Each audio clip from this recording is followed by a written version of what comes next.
Eh bien bonjour, ici Xavier de la chaîne Chala64. On va aujourd'hui regarder les modes de contrôle de l'Arturia, Kelab, 61, 49, 88, Essentiel et MK2, puisque c'est les mêmes modes de contrôle. On va s'intéresser dans cette vidéo à tout ce qui est commande Do, Cubase, Pro Tools, etc.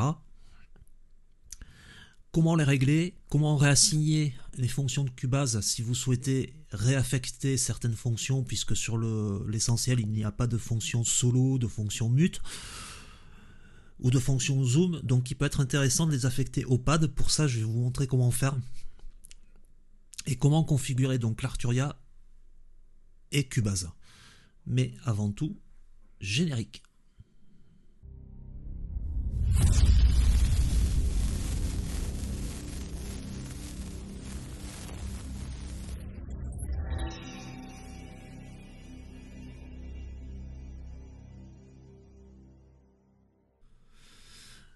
Alors, j'ai ouvert une session vierge de Cubase.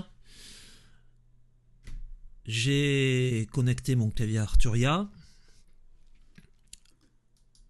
Donc, il est connecté au niveau du studio.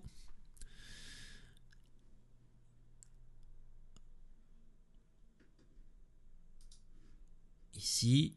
Donc, il est bien actif, il n'y a pas de souci. On a quelques fonctions qui sont déjà affectées par Arturia, comme le play, comme le record, comme l'avance rapide, le recul rapide, le loop, punch in, punch out, save, undo et métronome. Donc ces commandes globales là sont déjà affectées, vous n'avez pas besoin de les réaffecter.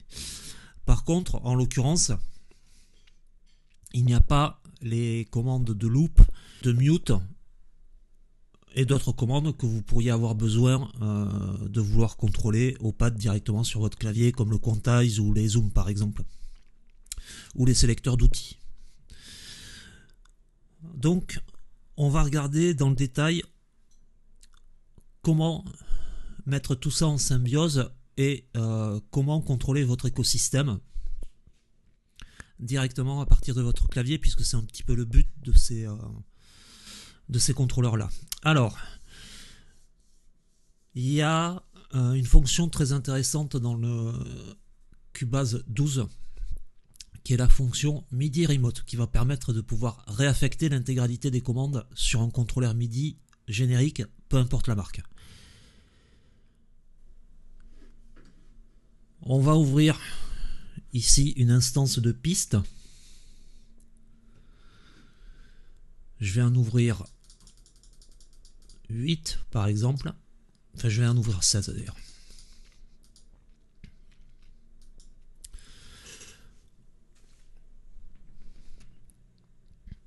Voilà, donc là j'ai mes pistes d'ouvertes. Et on va aller dans le MIDI Remote. Donc pour aller au MIDI Remote, on va dans Studio, on fait configuration du studio et MIDI Remote. Donc on a déjà des commandes, un certain nombre de commandes qui sont créées par Arturia. Donc toutes ces commandes là sont déjà créées, sauf que Arturia n'a pas créé ici la configuration des pads et de ces boutons là. Vous voyez, j'ai beau appuyer, ça reste complètement inactif. Je ne sais pas pourquoi ils n'ont pas été jusqu'au bout. Donc il va falloir recréer votre station de contrôle de façon à créer donc ces éléments là pour les rendre actifs tout simplement. Donc vous allez dans ouvrir le gestionnaire du MIDI Remote.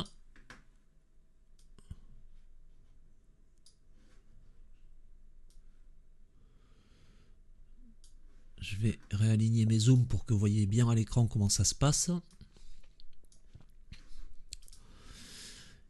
Donc on ouvre le gestionnaire de MIDI Remote, on fait créer une surface de contrôle, sélectionner un éditeur, donc Arturia, sélectionner un modèle. Donc le problème c'est qu'ils sont déjà sélectionnés, donc on va créer le modèle pour pas qu'il y ait de conflit. On va l'appeler Kelab 61 Essentiel V2. Sélectionner un port, donc on va mettre bien évidemment le Kelab Essentiel et créer la surface de contrôle MIDI. Donc on arrive sur cette page là et on va affecter ce qui nous intéresse, en l'occurrence ici les pads.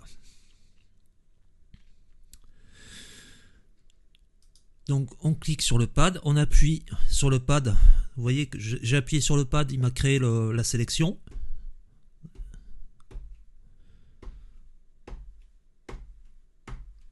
Voilà, donc là j'ai mes pads, j'ai mes... Non, il n'en a créé que 7, mais j'en veux 8, voilà. Donc là j'ai eu mes 8 pads qui sont créés, alors on pourrait les mettre gentiment comme ils sont créés à l'origine, l'un en dessous de l'autre, si vous voulez, pour que ça fasse plus joli. Voilà.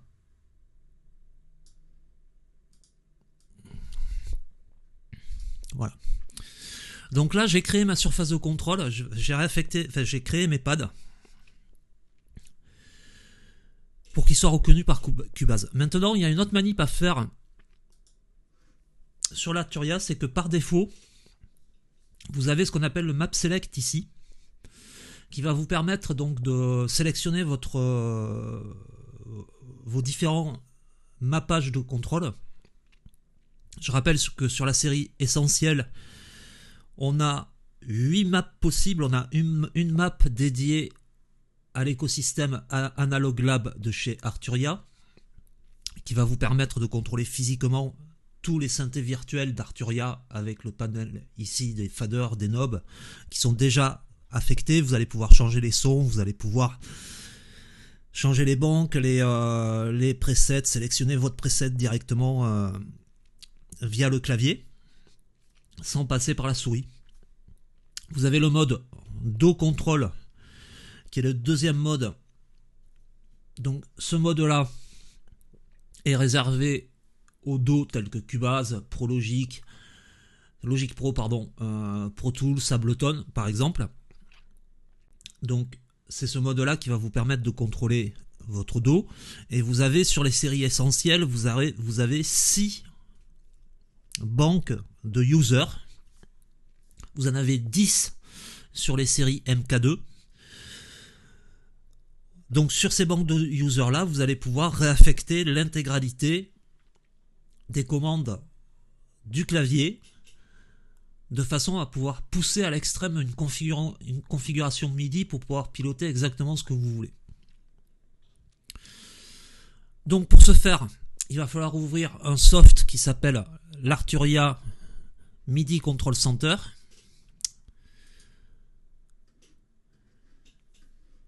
Qui est celui-ci. Donc moi j'ai déjà créé les boutons ici en CC. Je vais vous en créer un ou deux pour que vous voyez la manip, mais on va pas créer les 8 pour éviter d'y passer trop de temps. Par défaut, lorsque vous avez votre Arturia, par défaut, que ça soit sur les modes Analog Lab, DAW ou les modes User, les pads sont assignés à des notes. C'est ça qu'il va falloir changer et les assigner à des control change. Alors peu importe le control change, il va falloir juste lui indiquer que lorsque vous appuyez sur le pad, vous n'envoyez pas une note, mais vous envoyez un control change.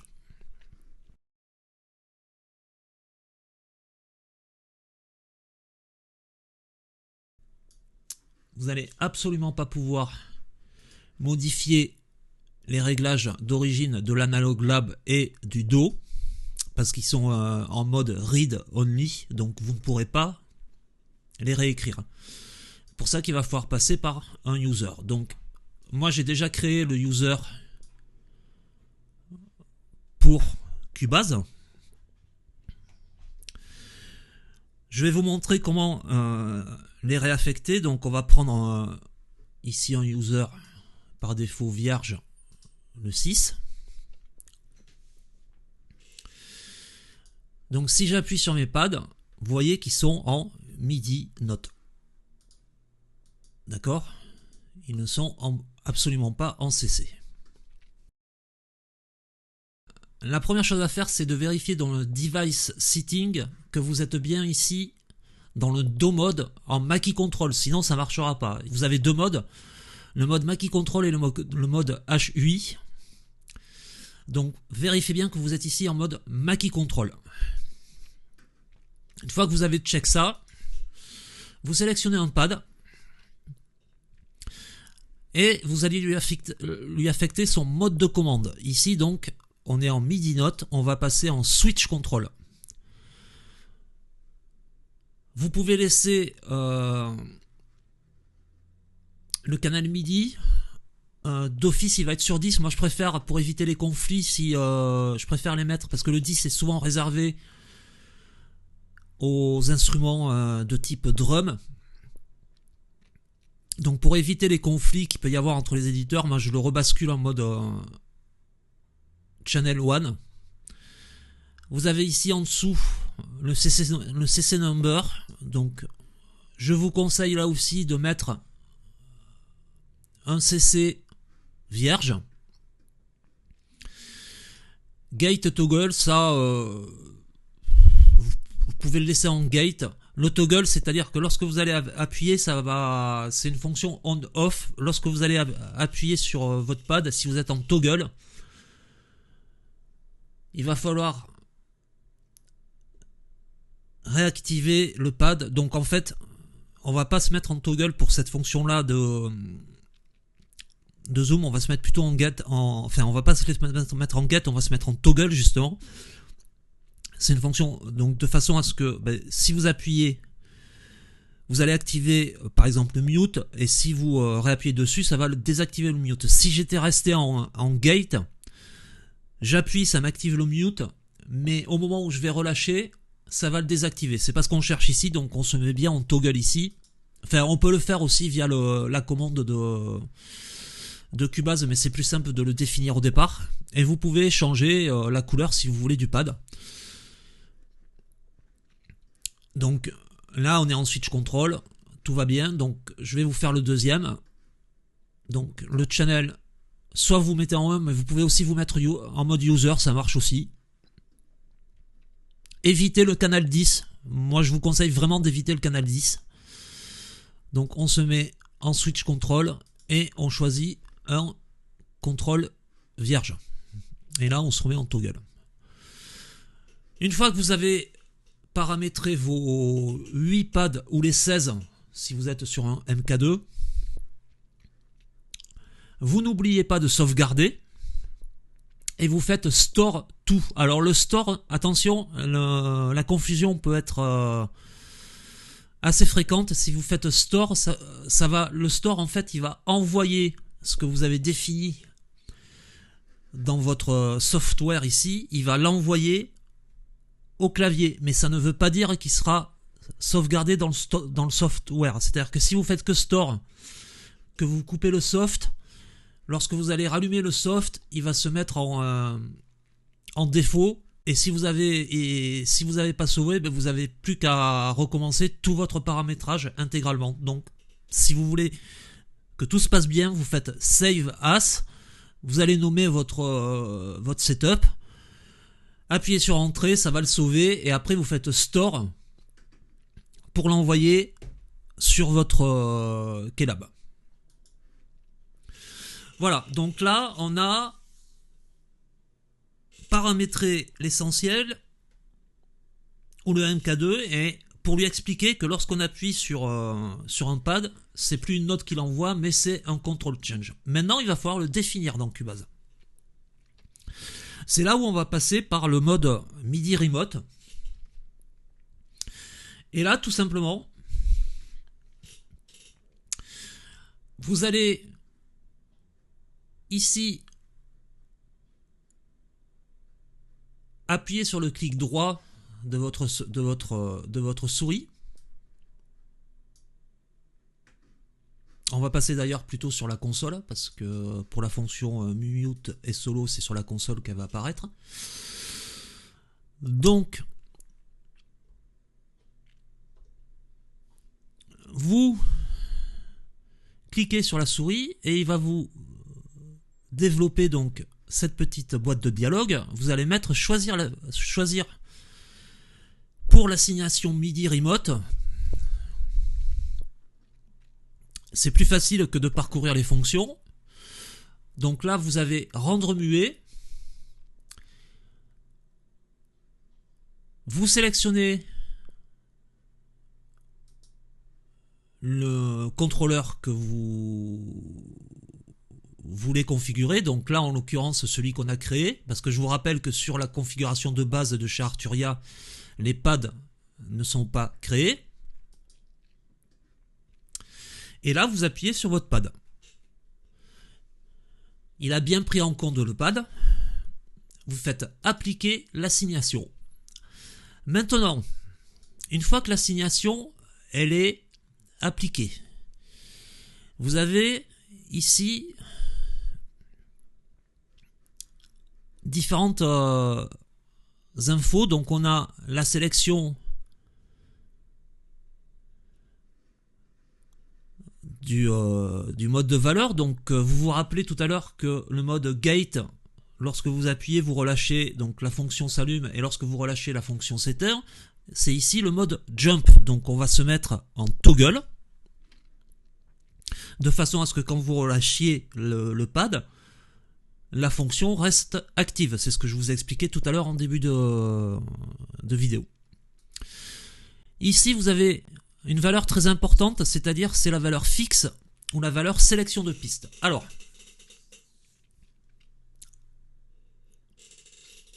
la plupart des contrôleurs fonctionnent par banque de 8. C'est-à-dire que vous allez pouvoir contrôler 8 pistes. Mais lorsque vous passez à 16 pistes ou 24 ou 32, pour contrôler la banque suivante, si vous vous êtes pas mis ici, si vous vous êtes mis ici sur le fixe, la commande est assignée à la piste. C'est-à-dire que si vous passez ici sur la piste 1, donc on va le faire en direct, vous allez comprendre, ça sera plus visuel. Donc là, il est commandé sur la piste 1, ok, tout va bien. Donc normalement, si j'appuie dessus, il y a un conflit. Donc, on va voir où il est.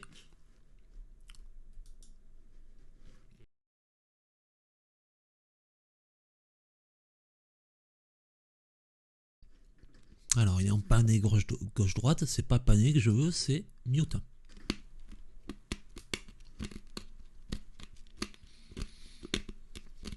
Voilà. Donc là, on est en mode fixe. Il m'affiche le mute, tout va bien. Ça veut dire que ma commande est bien prise en compte. Maintenant, si je veux muter la piste 9 ici, ma commande reste toujours sur la piste 1. Je vous rappelle qu'on est sur un Kelab essentiel, donc on n'a pas les boutons de sélection ici. Donc on a vraiment... il faut que ce bouton-là mute toutes les pistes. Il ne faut pas l'affecter qu'à une seule piste. Donc, on a créé donc notre petit contrôle ici. Là. Et là, on va se mettre en sélection de pistes. Ce mode-là va vous permettre tout simplement de manipuler la piste que vous avez sélectionnée. C'est-à-dire que là, je me remets sur ma fameuse piste 1, ici, donc ça marche. Je valide la piste 8. Ça marche. La 9, ça marche.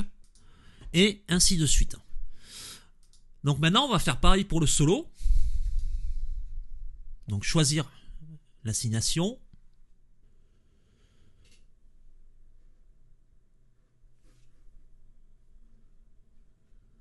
Donc on vérifie bien qu'on est ici en toggle et en piste sélectionnée. On fait appliquer l'assignation. Là, il me mute bien la piste. Et il me la met bien en solo. Pareil, si je fais sur la piste 12 par exemple, il me mute bien la bonne piste. Et on a bien fait de vérifier parce que là, il est en solo sur la 1. Et c'est pas ce que je veux.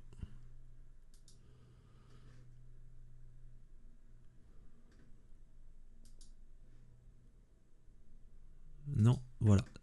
Souvent, on peut avoir tendance à faire cette erreur-là, donc comme ça, vous voyez bien qu'il faut être assez concentré. Donc, on revérifie. Ok, là, c'est bon. Si je me mets sur la 11,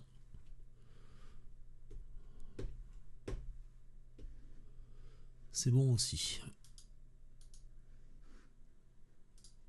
Alors, maintenant, on va sélectionner les commandes de zoom. Ce sont des commandes qui peuvent être assez pratiques de les avoir au pad. Donc là, vous ne les trouverez pas directement ici. Donc on va les chercher directement dans la zone ici d'explorateur de fonctions. Donc elles vont être dans les raccourcis clavier. Vous avez le zoom de fenêtre ou le zoom tout court. Donc c'est celui-là qu'il va falloir. On descend. Donc zoom avant. Voilà. Zoom arrière. Où est-ce qu'il est? Il est là. Appliquer l'assignation. Donc ça, ce sont des commandes générales. On n'a pas besoin de sélectionner toggle ou sélectionner les pistes qu'on va commander. Donc là, vous voyez que j'appuie sur le Kelab, ça marche bien. Voilà. Les commandes de sélection de banque, quand vous êtes à plusieurs pistes, là on s'arrête à 8, hein, vous avez vu, puisque j'ai que 8 faders de contrôle. Donc ça on va l'affecter aussi parce que ça peut être intéressant. Donc on va le prendre sur l'affectation d'origine du Kelab.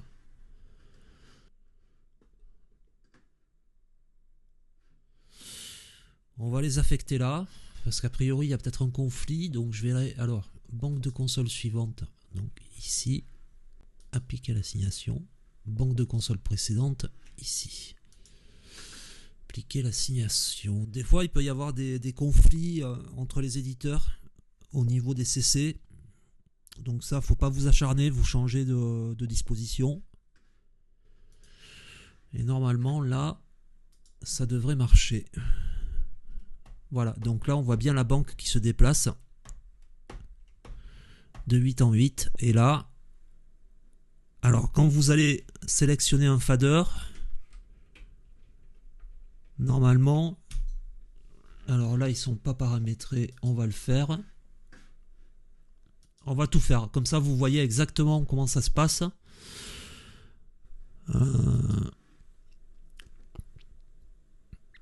Donc,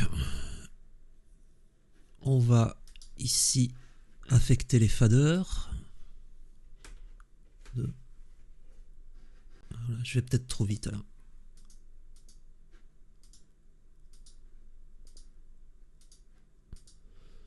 Je suis peut-être allé trop vite.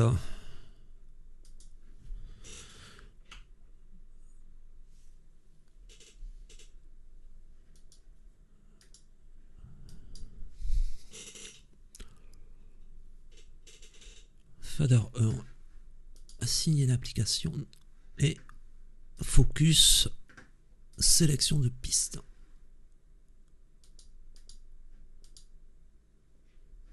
Hop. Assigner l'assignation. Focus. Sélection de piste. C'est bon, c'est validé. Donc on a le 2. On va faire le 3.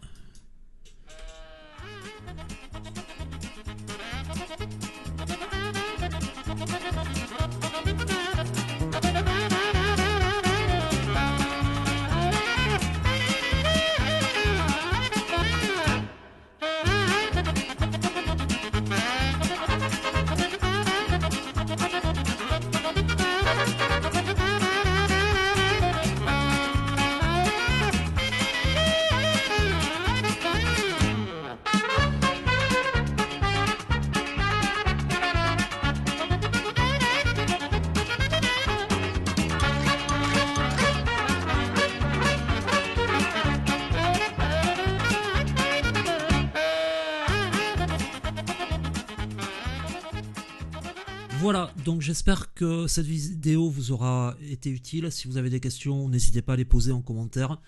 J'y répondrai. Sinon, je suis joignable sur des groupes Facebook comme Cubase Pro, Francophone et MAO Trucs et Astuces. À la prochaine pour une autre vidéo. Bonne fin de journée, bon début de journée, bonne soirée, ce que vous voulez.